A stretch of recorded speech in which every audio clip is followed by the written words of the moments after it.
조선 선조 25년 음력 7월 8일 한산도 앞바다. 바람 한 점 없는 날이었습니다.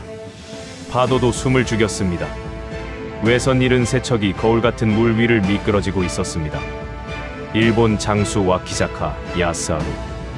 그는 자신만만했습니다.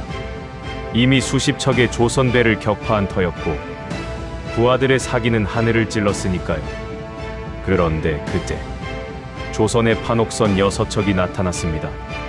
도망치듯 유인하듯 와키자카는 결정을 내렸습니다. 잡아라. 그것이 그의 마지막 판단착오였습니다.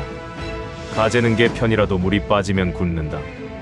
아군이 많아도 불리한 땅으로 스스로 걸어 들어가면 진다. 이것이 한산대첩의 시작입니다. 이순신 장군이 하객진을 편 시간은 전투가 시작된 뒤가 아니었습니다. 판옥선 6척이 외선을 유인하는 동안 나머지 함대 50여 척은 섬 뒤에서 숨을 죽이고 있었습니다. 기다린다는 것, 그것은 약함이 아닙니다. 준비된 자의 고요함입니다. 그리고 마침내 외선들이 열린 바다로 나온 그 순간 이순신의 함대는 일제히 날개를 펼쳤습니다.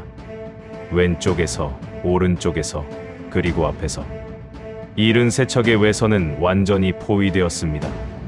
호랑이는 토끼 한 마리에도 전력을 다한다. 그 한순간에 전군의 힘을 쏟아부었습니다. 하객진은 진법이 아닙니다. 기다림의 설계입니다. 그 한순간을 위해 모든 것을 준비하는 삶의 방식입니다. 외선 59척 격침. 단 한 번의 때가 전쟁의 판도를 바꾸었습니다. 자, 이제 배를 내려봅시다. 1592년의 한산도에서 오늘의 회의실로. 직장에도 하객진이 있습니다. 사업에도 견내량이 있습니다. 새 팀장이 부임했습니다. 모두가 첫 주에 달려가 인사를 올립니다. 그 틈에 묵묵히 지켜보는 사람이 있습니다. 팀장이 무엇을 불편해하는지, 어떤 말에 눈이 빛나는지를 읽습니다. 3주가 지났습니다.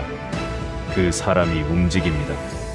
정확히 팀장이 원하는 언어로, 원하는 타이밍에. 달도 기울기 직전이 가장 밝다. 정점이 오기 전에 자리를 잡는 사람이 진짜입니다. 아이디어가 있습니까? 지금이 맞습니까? 맞다면 머뭇거리는 것이 가장 큰 손실입니다. 때를 기다리는 것과 두려움으로 미루는 것은 겉모습이 똑같습니다.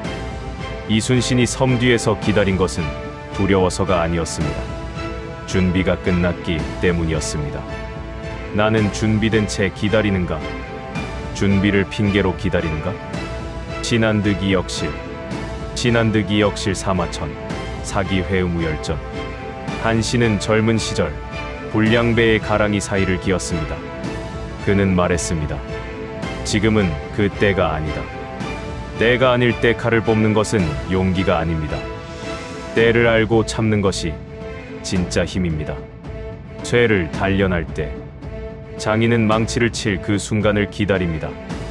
너무 뜨거우면 쇠가 퍼집니다. 너무 식으면 망치가 튀깁니다. 딱 그 온도, 딱 그 빛깔, 그 때를 아는 것이 장인의 안목입니다. 준비된 자에게 때는 기회로 보입니다. 준비되지 않은 자에게는 그저 바쁜 어제로 지나갑니다. 오늘 우리가 걸어온 길을 돌아봅시다. 1592년 한산의 협. 이순신은 기다렸습니다. 준비를 마친 채로. 그리고 단 한 번의 순간에 전력을 쏟았습니다. 오늘의 속담 4개를 기억하십시오. 첫째, 가재는 개 편이라도 물이 빠지면 굳는다. 아군이 있어도 상황을 읽어야 합니다. 둘째, 호랑이는 토끼 한 마리에도 전력을 다한다. 때가 오면 머뭇거리지 마십시오. 셋째, 달도 기울기 직전이 가장 밝다. 정점 전에 자리를 잡으십시오. 넷째, 신한득이 역시. 때는 얻기 어렵고 잃기는 너무나 쉽습니다. 저는 오늘 여러분께 3가지를 묻고 싶습니다. 지금 당신이 기다리고 있는 것은 무엇입니까? 그것은 두려움입니까? 준비입니까? 그리고 당신의 한산도는 어디에 있습니까? 저는 70평생을 살아오면서 깨달은 것이 하나 있습니다. 후회하는 사람들은 대부분 그때 애써야 했는데 라고 말하지 않습니다. 그때 그것이 때인 줄 몰랐다 고 말합니다. 신한득이 역시 때는 얻기 어렵고 잃기는 쉽습니다. 그러나 준비된 자는 압니다.